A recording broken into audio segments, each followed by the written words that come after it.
Salam, salam sejahtera bagi kita semua, jemaat Tuhan yang dikasihi dan mengasihi Tuhan di dalam kehidupan pribadi lepas pribadi.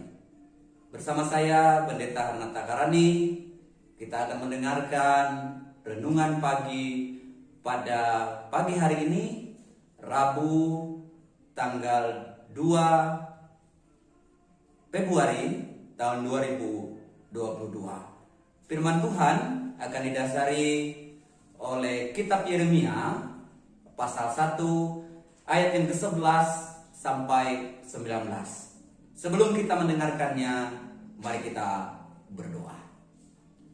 Kami mengarahkan hati dan pikiran serta telinga kami untuk mendengarkan sabda-Mu sebagai makanan dan santapan bagi rohani dan jiwa kami Tuhan.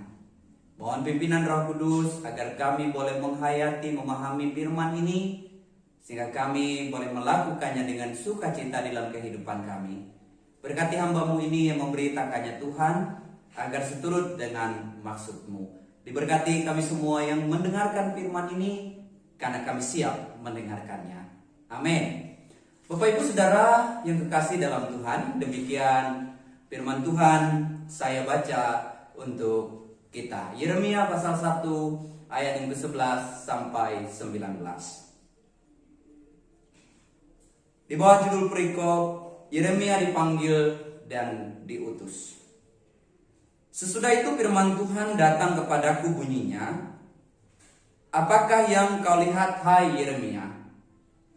Jawabku, "Aku melihat sebatang dahan pohon badam." Lalu firman Tuhan kepadaku, "Baik penglihatanmu, sebab aku siap sedia untuk melaksanakan firman-Ku." Firman Tuhan datang kepadaku untuk kedua kalinya, bunyinya, "Apakah yang kau lihat?" Jawabku, "Aku melihat sebuah periuk yang mendidih, datangnya dari sebelah utara." Lalu firman Tuhan kepadaku, "Dari utara akan mengamuk malapetaka, menimpa segala penduduk negeri ini. Sebab sesungguhnya aku memanggil segala kaum kerajaan sebelah utara." Demikianlah firman Tuhan. "Dan mereka akan datang dan mendirikan tahtanya masing-masing di mulut pintu-pintu gerbang Yerusalem, dekat segala tembok di sekelilingnya dan dekat segala kota Yehuda. Maka aku akan menjatuhkan hukumanku atas mereka karena segala kejahatan mereka, sebab mereka telah meninggalkan aku dengan membakar korban kepada Allah lain dan sujud menyembah kepada buatan tangannya sendiri. Tetapi engkau ini, baiklah bersiap, bangkitlah dan sampaikanlah kepada mereka segala yang kuperintahkan kepadamu.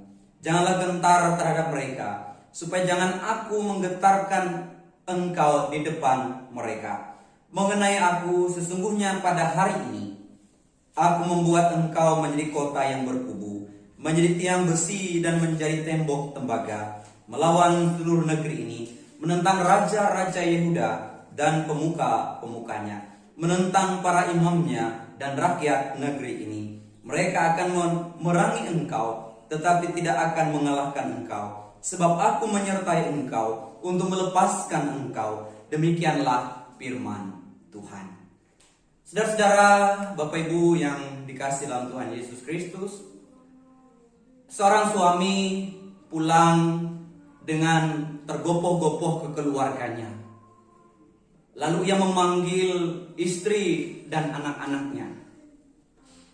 Lalu ia mengatakan kepada istri dan anak-anaknya, "Ibu dan anak-anak sekalian, ada kabar buruk dan ada kabar baik untuk kita semua. Yang mana yang ingin kalian dengarkan terlebih dahulu?" Lalu istrinya dan anak-anaknya mengatakan, "Bapak, sebaiknya kabar buruk saja terlebih dahulu."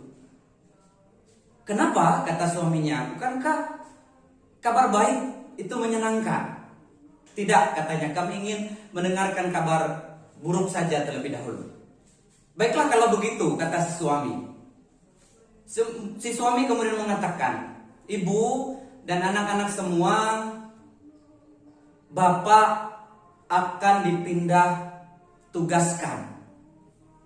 Dan kita mesti berpisah. Kabar baiknya adalah Bapak menduduki jabatan penting di perusahaan kita ini.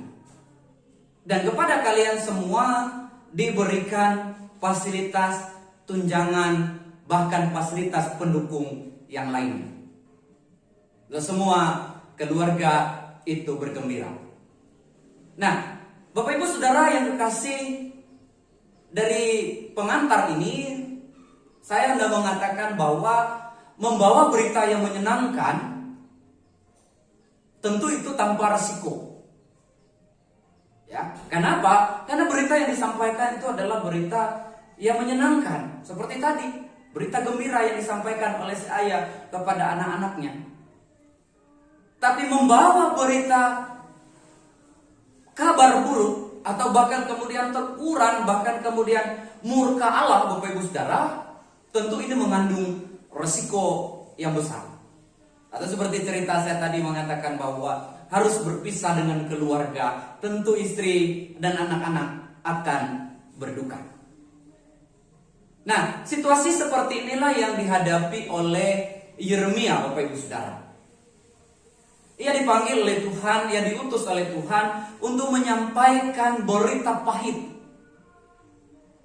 berita teguran kepada umat Tuhan, yaitu menyampaikan teguran kepada mereka supaya mereka tidak semakin terjatuh atau semakin dalam di dalam keberdosaan mereka.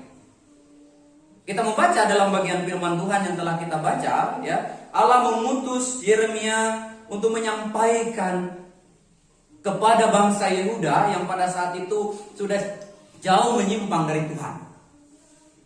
Dan tentu yang dihadapi oleh Yeremia adalah sebuah risiko.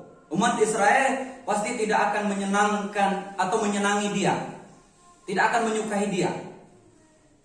Tapi kita melihat dalam bacaan kita, Bapak Ibu Saudara yang kekasih dalam Tuhan Yesus Kristus, ya, dalam ayat 17 dikatakan, tetapi engkau ini baiklah bersiap, bangkitlah dan sampaikanlah kepada mereka segala yang kuperintahkan kepadamu. Janganlah gentar terhadap mereka, supaya jangan aku menggetarkan engkau di depan mereka. Kita sudah melihat Bapak Ibu Saudara bahwa Allah itu hendak menghukum Yehuda. Dari penglihatan yang disampaikan itu tadi tergambar bahwa akan datang hukuman dari sebelah utara, akan datang bencana yang akan membuat bangsa Israel itu menjadi tertawan, menjadi tertindas.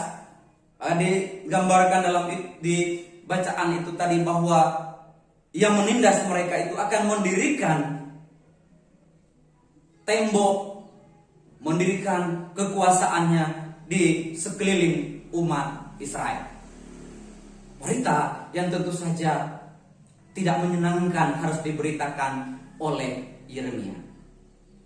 Tapi kita kemudian melihat Bapak Ibu Saudara yang kekasih dalam Tuhan Yesus Kristus, Yeremia tetap melanjutkan, bahkan tetap menyampaikan berita ini kepada umat Israel walaupun dia tahu resiko yang dia harus hadapi.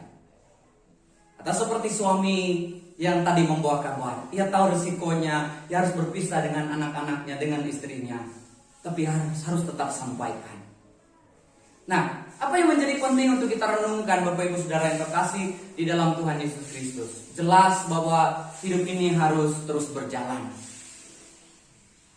Hidup ini harus terus dilaksanakan. Apalagi kemudian ketika itu menyangkut sebuah kebenaran. Kebenaran Bapak Ibu Saudara mungkin adalah sesuatu yang menyakitkan ketika disampaikan. Membuat orang terbuka kesalahannya, membuat orang kemudian merasa bahwa ia disalahkan. Tapi kebenaran tetap harus diberitakan dan hidup ini terus berjalan. Maka itu tugas kita untuk terus membawa berita kebenaran itu di tengah-tengah kehidupan walaupun banyak resiko. Bersuara yang benar Bapak Ibu Saudara tentu mengandung banyak sekali resiko. Dan pasti kita menyadari, pernah mengalami ketika kita berkata, seharusnya begini yang baik, seharusnya begini yang benar. Orang belum tentu bisa menerimanya dengan lapang dada, dengan sukacita. Orang merasa kemudian tersinggung dan lain sebagainya. Tapi tugas kita tetap harus memberitakan kebenaran itu. Dan kita belajar dari Yeremia, menuruti perintah Allah untuk membawa kabar pahit itu kepada umat Yehuda pada saat itu. Itu diperingatkan supaya mereka kembali, tidak semakin jatuh. Nah, di sekeliling kita Bapak Ibu Saudara, mungkin banyak orang yang membutuhkan nasihat, membutuhkan teguran, membutuhkan arahan dan tuntunan kita. Walaupun mungkin mereka merasa tersinggung, merasa marah ketika dikasih tahu hal-hal yang benar.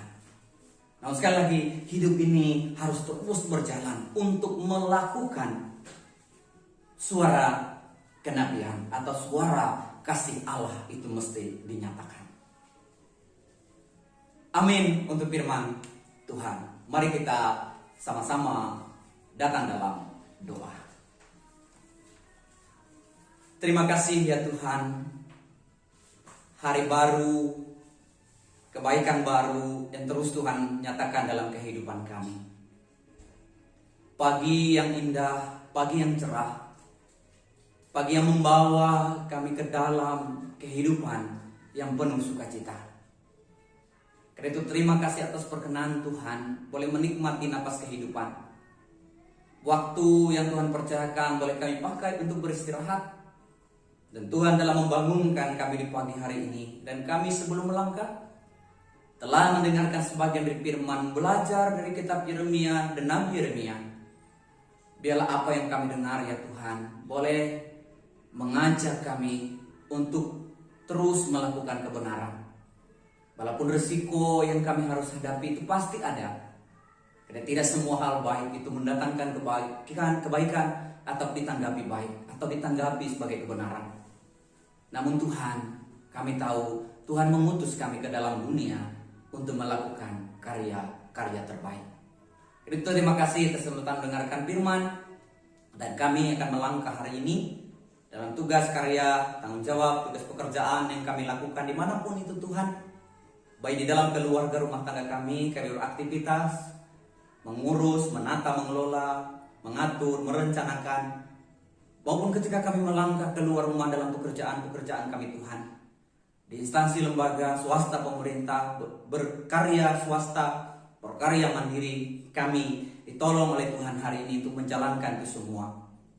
Curahkan kasih dan berkat-Mu Tuhan dalam kehidupan rumah tangga keluarga kami, sehingga ada berkat yang kami pakai, bahkan kami juga sisihkan untuk puji hormat di dalam Tuhan.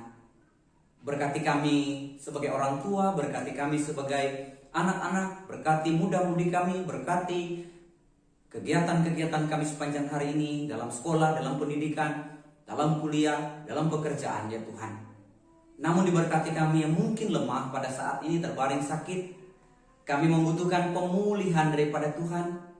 Biarlah kami boleh dipulihkan oleh Tuhan. Kami yang baru saja pasca operasi, kami yang baru saja dirawat di rumah sakit, kami mohon jamahan Tuhan agar memberkati.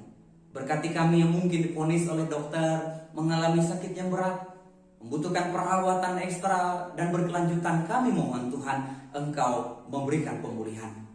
Diberkati kami yang berulang tahun hari ini, ditambahkan usia bagi kami, ditambahkan kasih, ditambahkan berkat. Diberkati juga kami ketika rumah tangga kami dipersatukan pada hari ini, agar cinta kasih kami tidak lekang oleh waktu, tapi bertambah-tambah dalam cinta kasih. Berkati kami Tuhan dalam tugas tanggung jawab kami, dalam pelayanan kami. Berkati kami sebagai jemaat, berkati kami sebagai penetua diakon, berkati kami sebagai pekaris pendeta dalam melaksanakan tugas panggilan kami. Biarlah senantiasa karya Tuhan yang kami boleh lakukan. Diberkati juga lingkungan sekitar kami, diberkati kehidupan kami bermasyarakat, diberkati kami dalam berbangsa bernegara, diberkati kami di dalam melaksanakan segenap tugas tanggung jawab kami di hari-hari ini dan ke depan ya Tuhan. Diberkati kami sebagai anggota masyarakat. Kami berserah hanya kepada Tuhan atas segala sesuatu yang kami rindukan, harapkan, agar Tuhan campur tangan bagi kami semua. Diberkati pelayanan kami, diberkati ragi yang kami sampaikan setiap pagi ya Tuhan oleh pendeta-pendeta yang ada di resort GKI Banjarbaru ini, atau jemaat Banjarbaru ini. Diberkatilah kami semua ya Tuhan, agar melalui ragi ini banyak jiwa dimenangkan oleh Tuhan, banyak hati yang diteduhkan, bahkan diajak untuk melakukan kebenaran dari firman-Mu Bapa. Karena itu Tuhan, diberkatilah kami semua. Inilah seruan dan doa kami yang tanpa henti kami naikkan kepada Tuhan Allah yang sempurna, yang tentu mengasihi kami dengan kasih yang sempurna. Terima kasih Bapa, dalam nama Tuhan Yesus Kristus kami berdoa. Amin. Salam, selamat pagi bagi kita semua.